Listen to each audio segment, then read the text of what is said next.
uh, going through the papers, it seemed that your contact with him came through the Provisional Committee for the Defense of Ethiopia.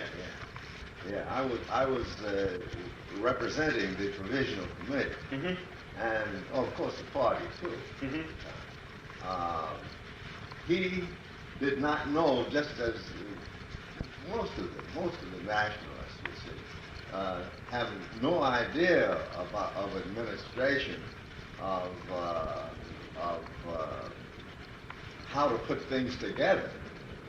And they'll go out and talk about raising money and doing this and doing the other and making a demonstration. They can't organize a demonstration. See, he couldn't organize fundraising. Yet he was the this conference had chose him to be the head of the Ethiopian Defense Committee, as I call it. I don't know I can't remember now what the official name was. And I would consult with him every day, you know, and that was the one that I told you we had decided that we would go first to the Italians. That's the first one. Oh, well, he couldn't see this. You see, he couldn't see that you would go. So I said, well, we'll go to the Italians. First of all, most of the Italians in this community are anti-Mussolini. And I can take you into any store anywhere else, and if you're against Mussolini, you'll be with them. Well, reluctantly, he accepted that. What? Well, that was when he went to present the case to the, I can't remember what it was. It was an Italian anti-fascist group in the community around 116th Street and Lexington Avenue, somewhere there. Or 116th and 3rd or 2nd Avenue, that's where it was. Well, he went, he presented it, he talked against Mussolini and how the Italians and under Mussolini and did this and did that and the other thing. But he wound up in the end, his conclusion was, you know, we're going to run him out and so forth. And he got up, and that floored him. Was it the party's initiative that organized the Provisional Committee for the Defense of Ethiopia? Yeah, it was the party's initiative. There was a man named Arnold Johnson who was involved in that, who seems to have been a key figure in a lot of the United Front organizations. Arnold Johnson was most effective in the Committee Against Job Discrimination. That was where he was most effective. But the moving figure in that is the great symbol of that at that time. The real mover was Adam Powell. And that was when we got the bus drivers and so forth. But he could not have done it had it not been for the support he got from the transport workers. You see, the transport workers, I won't mention any names, but since the party had organized the transport workers completely and absolutely, there's no doubt, you see, without the party, there would never have been a transport workers union. And since their barn was in Harlem, up at, I think, 146th Street, 146 and 47, was their terminal. And so that our section had the task of concentrating there. And therefore, at least I knew most of the leaders, you see, that they were more or less anonymous.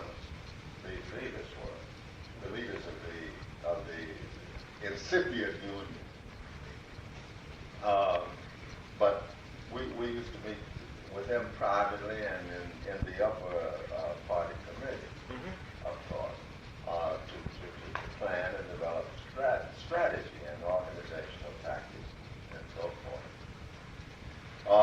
Well, it was due to their support in a large measure, too, that this job campaign was able to proceed. Was Arnold Johnson West Indian ancestry? Yes, he was West Indian, yes. One of the curious things is that as I was reading through the UNIA papers, it seems at a certain point the relationship with Captain King deteriorated. And that's just an impression, and that part of it seems to have come around the Home Relief struggles at the Home Relief Bureau. Well, that I don't know. I only know him from the Ethiopian descent. Now, he may have had that question might have arisen at a certain time, but that was with someone else and it was completely localized. It didn't go beyond a relief bureau or something like that. Let's see. Were you at all involved with this organization, the Joint Conference Against Discriminatory Practice? I think that was before my time. Because I think it was organized in like December of 1934. But it may not have been that much more than a paper organization. It was not. It was joint conference. I don't know. There may have been a conference and it made some declaration or other and it disappeared. The main thing was the committee which Arnold Johnson headed, I would say, that it's formally headed. When you came to Harlem, was the unemployed councils a strong movement? Yeah. See, I didn't come to Harlem until 35. Because there's a man named Merrill Work. Oh, active in I know Merrill Work. Merrill Work was one time an urban league leader. You see. He'd been a basketball player and he was an athlete of sorts.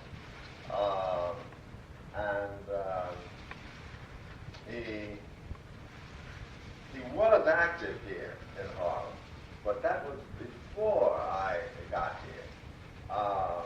He then, very shortly thereafter, I think, he went to Detroit. Now, I'm trying to figure what it was that he did. What did he do here? I know that he was a functionary somewhere. He was fairly active during the hearings of the Mayor's Commission on Conditions in Harlem. He was representing the Unemployment Council. Yeah. And I think he left Harlem. He was in Harlem through 36. Yeah, see, I know he was somewhere around there. But it's very misty to me now. It's interesting that there's a whole core of leaders in the Harlem section who come out of university backgrounds, middle-class families. Merrill Work was one of them. Yeah, in fact, I think his family is fairly well known. His father was Monroe Work, who was Monroe Work, at Fisk University, and then there's Ben Davis. There's another person named Emmett May. Emmett May, who was killed. Where did that? His wife. Emmett May was a Catholic. A very interesting story, because it was through him that we began to develop work within the Catholic Church. You see, the further we dig into this, the more significant some of these things become, because it shows the breadth of Communist Party activity. Now these people were in the Holy Name Society. And they met with us regularly, Jiggett and me. And they were raising questions of involving the Holy Name Society in some broad activity, of course. And then they had a father there who was Father McGuire, I think it was. Anyway, his name would figure in some of the news. There was a Father McCann who was very anti-communist. Yeah. Who, after the riot, made a speech saying that all white communists should be driven out of Harlem. Yeah. And he was on the commission. This is a different person, or? It may have been. Anyway, he was Irish. He had an Irish name. And they were successful in toning down much of his anti-communist tirade. And incidentally, they were able to win a number of their fellow parishioners. And they finally withdrew from the Catholic Church and joined the party. That is, they were working with the party all the time. Then they finally joined it. Yeah. He was also, I think, a member of Phi Beta Sigma fraternity. Emmett May. And I was reading through the National Negro Congress papers, and he was saying how he was working to get his fraternity involved in the National Negro Congress. Yeah, it may. I don't recall that. He may have. Now, he worked very closely with Ford at the time. And I don't remember that. But I do know that about the activity in the Catholic Church and how we counseled him on this activity. Were you active at all in the committee for better schools that was organized? That was Bassett's responsibility. And what I know about that is only through him. I knew that we had a number of these black school teachers who worked with us on that. And especially there was a campaign at the Wadley High School.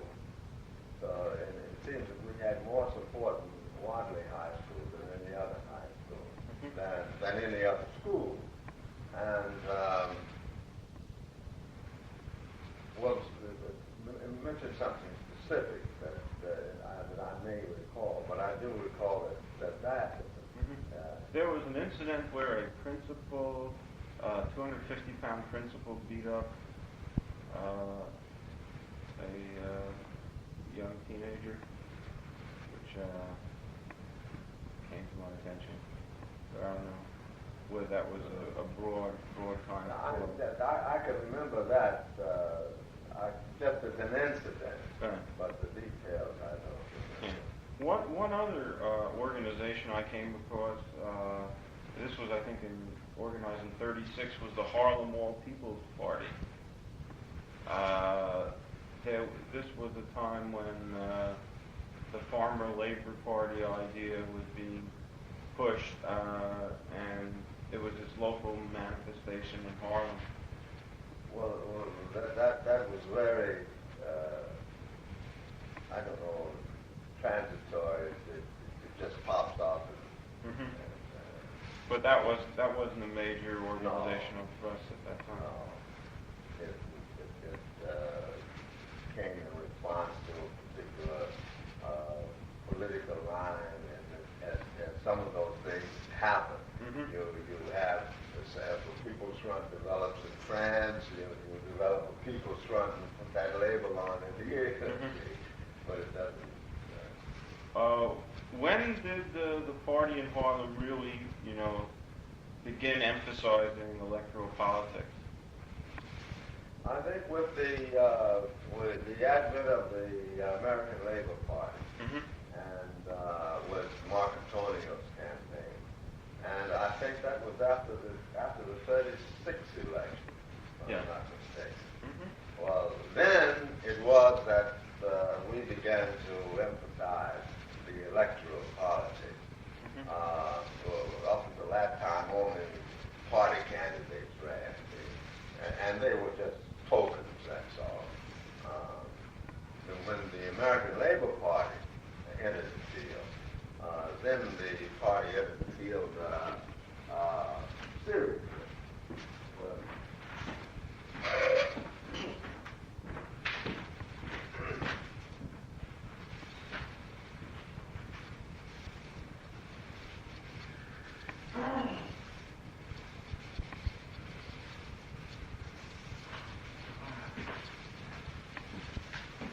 yeah.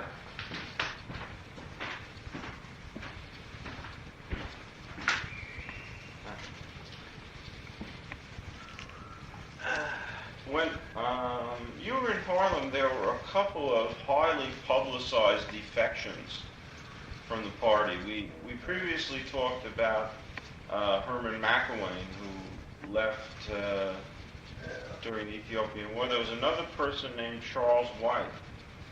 Yeah, Who Charles made a White. big splash. Charles White, well, Charles White was a bigger, I'm thinking on in terms of his role in the Communist Party, because he was the youth leader. See, Charles White was the YCL leader in Harlem, I think.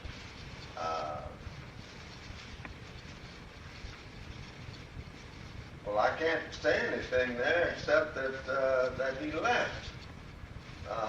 Why he left? He had a white wife, and it seems that that had something to do with it.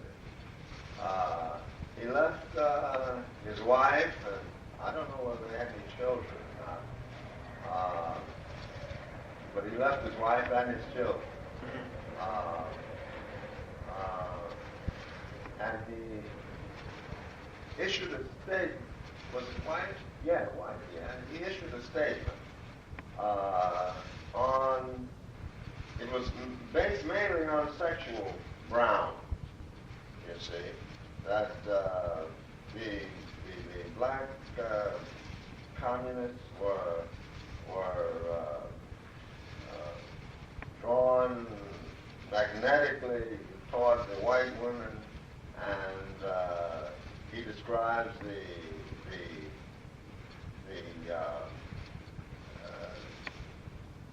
ecstasy of this thing in the bed and all, you know, saying that it was a sort of a psychological reaction. Well, whatever it was his. And he left. Now, whether that was it or not, I can't remember. Now, Could there have been any question of personal jealousy? Because I know it was in late 1934 that James Ashford came into Harlem as a youth leader. And I wonder if that had anything to do with whether Charles White was sort of demoted within the organization when Ashford came in. No, that had nothing to do with it. No, he wasn't demoted. He graduated on up, you know. But, well, Ashford was, that was another question. I don't think this was connected with it at all. Uh-huh. I don't know just what the motivation was. Did it create did it create a furor in the party when he did leave? Or No. It was just one of those things? No, at that time, it was, well, just one person, that's Right. all. Because when he left, you just treated him as just another person. And it didn't represent a political tendency. No. Well, except this. Now, in all of this, you have to recognize that it represented a political tendency in the sense that it represented some shading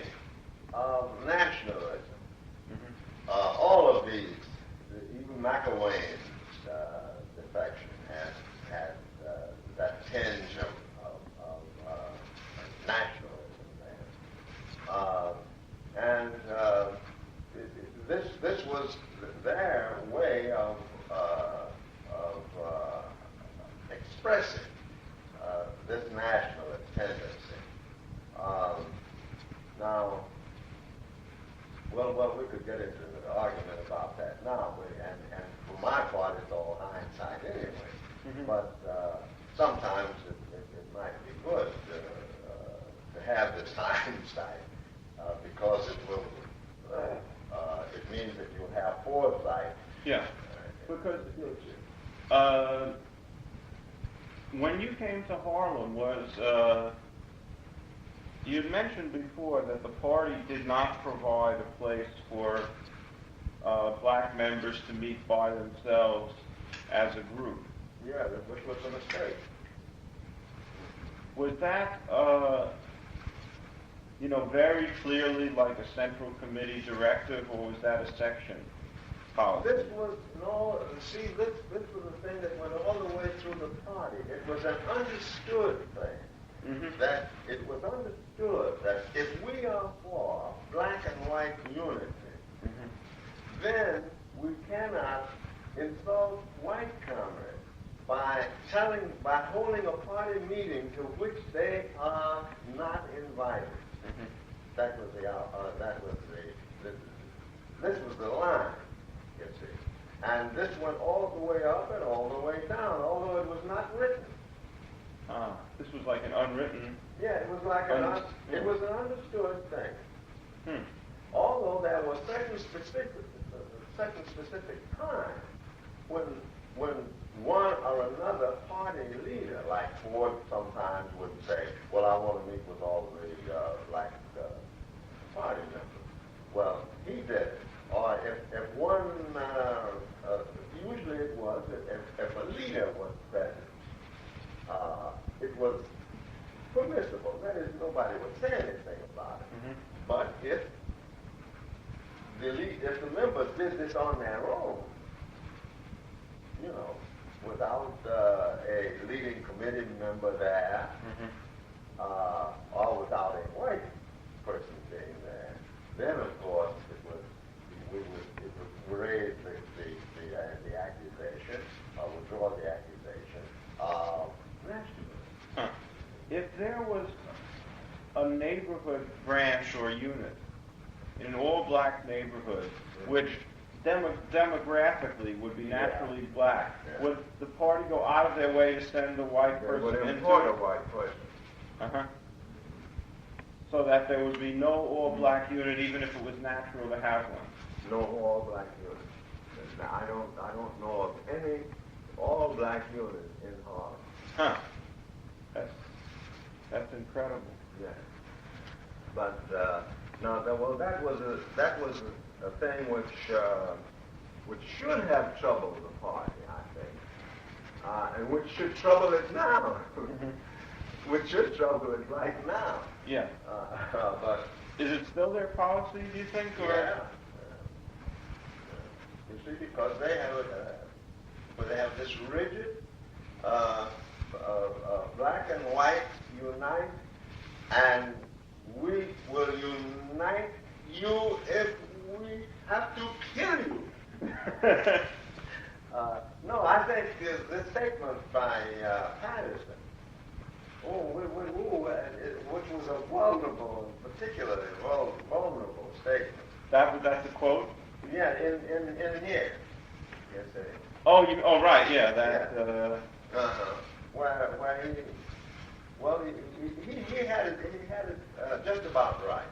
That he says by excluding whites from the picket line, you have insulted all of the white liberals and the progressives, and that by doing this, you are splitting the ranks of the working class, and how should he put it? There was a third thing that you're doing. Well, I can't recall now. I'll read it later. Yeah. But it's interesting that I'm trying to grapple with whether that was something which made sense at that time and doesn't make sense now, or in other words, why wasn't there more struggle against that position within the party? Yeah. There. Now, wait. I was looking out here. That's very simple. I can take that as from a personal point of view, and then, of course, from the broad social point of view.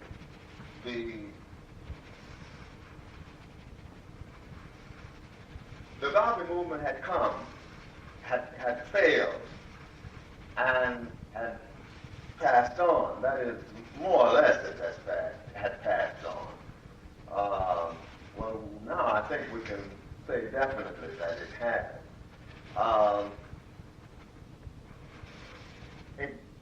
big problem, social, political, and economic, arose. This great crisis arose, to which Garvey had no answer, to which none of the nationalist politicians had an answer.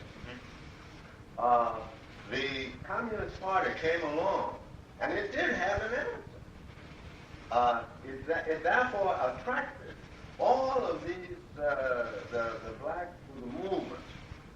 They were indoctrinated in this movement. They came to love it, you see, to be devoted to it. And it had been brought to them by white men. This solution to their problem, their immediate problem, had been brought to them by whites. Therefore, how can we now turn our backs, you see, on what is being said there? We are apart and they are apart. And therefore, this unity between them and us, we have got to maintain by all means. You see. Now you had, thousands of people who held this idea and who saw no other solution to their problems except the continuing unity. This was the unity which, if Ford, you see, would batter down all opposition, you see.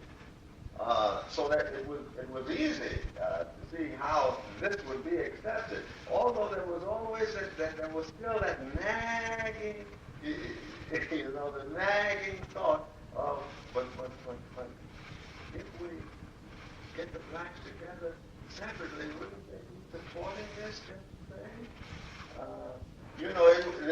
But it was not dominant. You see, it was not dominant. And once in a while it would break out, but irrationally.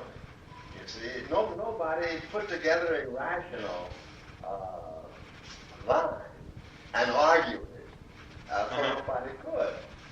Yeah, that's interesting because, like even in the Dog campaign, when you look at the nationalist line, it didn't represent a real alternative in most cases because they were still talking about black business. There's nothing. There was no way for them to attract these radical, these blacks who had been radicalized, you see, by the working class philosophy. They couldn't be attracted by it. Now that was one thing. The other thing is the low. Remember that this depression. The depression came just after the nadir of the Negro movement, which had been at the bottom. See, just 30 years previous to that, it was at the bottom, and it was at a time when all of the blacks in the United States had no identity, except in this Garvey movement, which although large and important, it still represented a minority, you see.